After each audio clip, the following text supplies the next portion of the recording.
I am Shyam Mohapatra. I am working as a Vice President Operations in APSIS. This is my 30th year in the industry. I'm Anupama Pandey and I work as the Head of Inside Sales at APSIS Information Technologies. I am Rajesh Patnaik. I am a Senior Manager at APSIS. This is my 26th year in the industry. This is Ravi Pekala.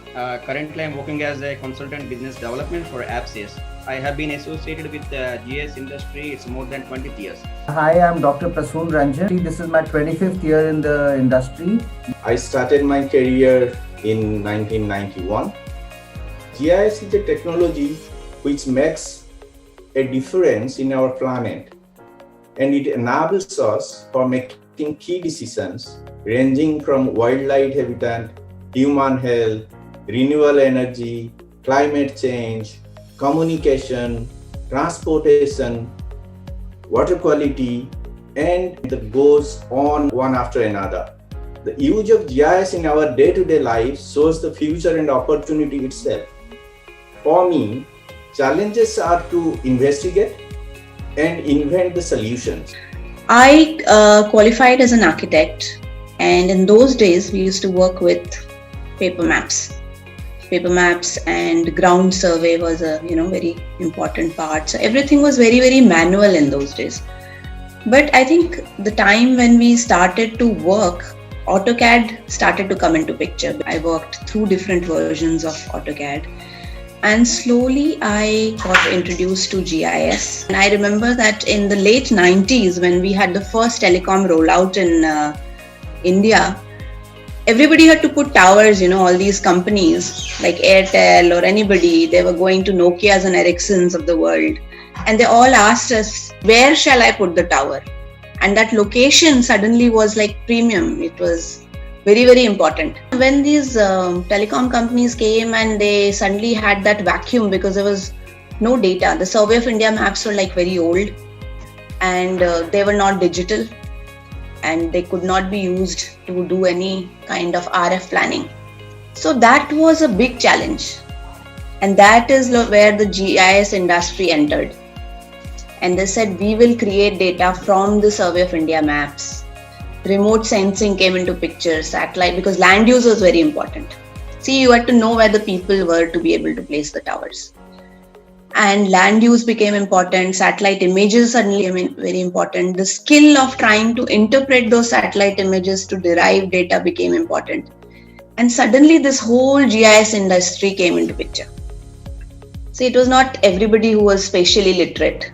There was not enough skilled people. People were, didn't know how to do this work. So slowly also training institutes increased. GIS became a subject in a lot of colleges because this industry started opening up. We were the first students in Delhi University to study remote sensing and GIS. From those initial days of struggle to the vibrant industry today, it's been a great journey so far. The potential of GIS in India is great because government is investing a lot in the rural infrastructure, the rural development projects, the smart city initiatives.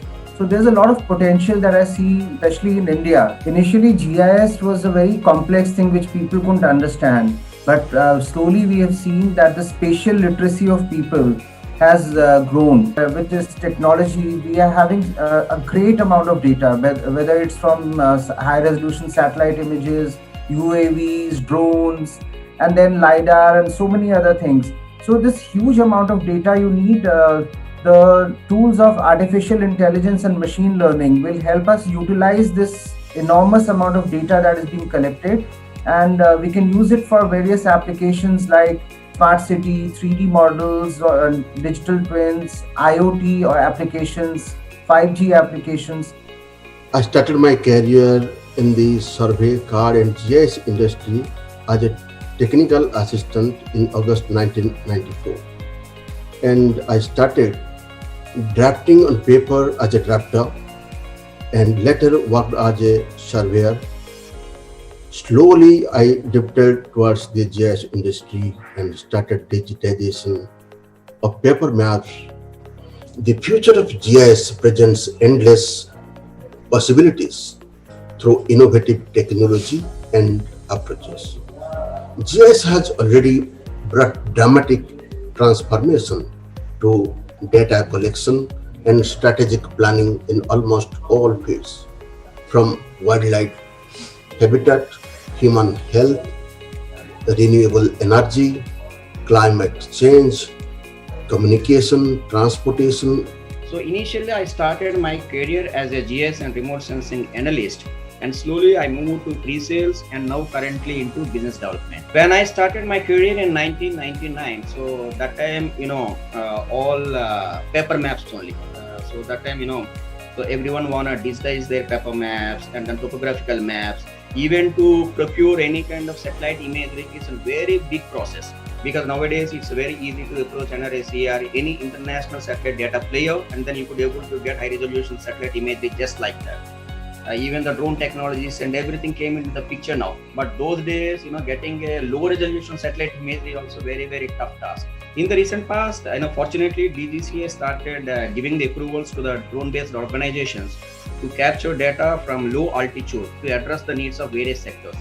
For example, utility sector, if you want to monitor the telecom and electrical assets, you could be able to get that information easily from the drone technologies. Also, on top of that, all the the municipal corporations, they started using high resolutions, precise photographs captured by drones for property tax collection. APSIS has a highly qualified and experienced team of professionals with a wide variety of experience in GIS, CAD, and software industry. And indeed, APSIS is uniquely positioned to emerge as a leading GIS company addressing customer requirements in several verticals. We have a large team of remote sensing, GIS, and CAD professionals capable of handling multi-year projects from customers worldwide. I know APSIS started its journey in late 90s as a typical GIS data conversion provider. Now I could say that APSIS is one of the leading geospatial service providers in India. Based on the market needs and potentiality, APSIS always molds itself because of its positive attitude.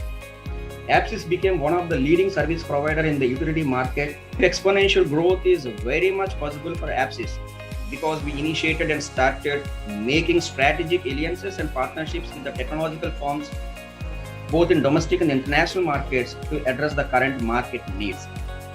Henceforth, to reach better market in Australia, we have opened our office in Australia.